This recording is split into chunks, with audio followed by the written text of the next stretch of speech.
Eddie Mitchell révèle sa philosophie de vie, pourquoi l'héritage de sa famille lui est indépendant. Eddie Mitchell face à la fin, pas de trésor secret, juste l'humour noir d'un enterrement à Saint-Tropez. Il est l'icône du rock qui n'a jamais dévié de sa ligne de conduite, l'honnêteté brute. À 83 ans, Eddie Mitchell s'est présenté sur le plateau de C'est à vous le 5 décembre 2025 pour une confession désarmante, loin des tabous. Après une année marquée par une cascade de pépins de santé, des pneumonies au bras cassé, le chanteur parle de sa mort sans détour. Réglant la question de l'héritage artistique et choisissant son épitaphe avec l'humour grinçant qui le caractérise. La franchise est sa marque de fabrique, son ultime spectacle. Eddie Mitchell, la légende du rock français, a abordé le sujet de la mort. Avec le même calme désarmant qu'il met à chanter ses plus grands succès. Sur le plateau de C'est à vous.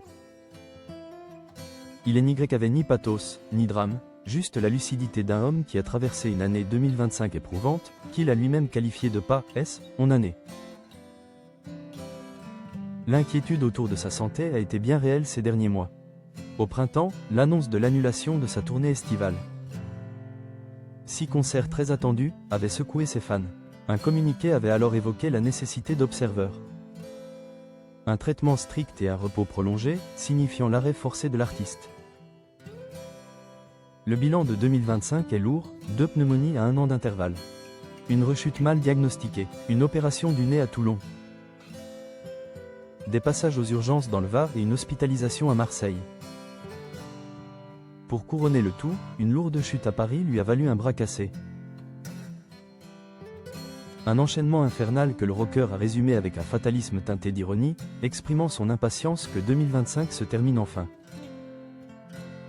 Invité à se confier auprès de Mohamed Bouafsi, Eddie Mitchell est apparu d'une fidélité totale à lui-même. La conversation a inévitablement glissé vers l'héritage artistique posthume, un sujet brûlant depuis.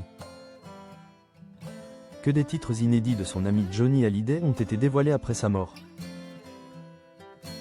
Le journaliste a interrogé l'icône sur l'éventualité qu'un tel trésor musical existe dans ses propres tiroirs. La réponse d'Eddie Mitchell est mesurée, teintée d'un détachement presque philosophique. Je ne pense pas maintenant.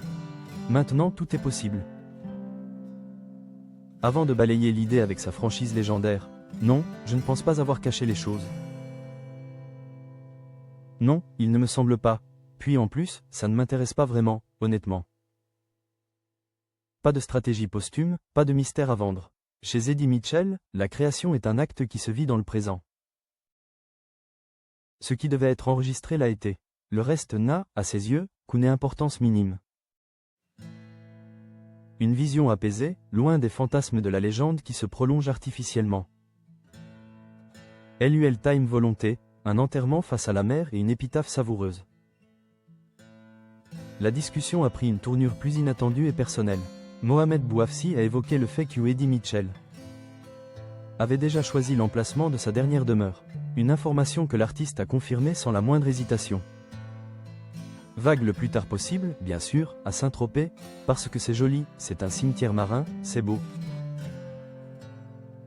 A-t-il expliqué avec une simplicité déconcertante, fixant le lieu de son repos éternel face à la Méditerranée. Puis vint la question sur l'épitaphe.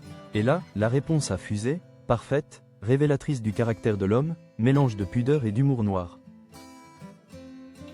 Oui, ne pas me déranger. Une formule sèche, presque drôle, qui est en réalité un ultime plaidoyer pour la paix et la tranquillité. Ça ne sert à rien. C'est pas la peine de me déranger, a-t-il insisté, expliquant qu'il ne souhaitait aucune intrusion dans son repos après sa disparition. Une conclusion digne d'un grand artiste, qui, jusqu'à la fin, dicte ses propres règles, sans se soucier du bruit du monde.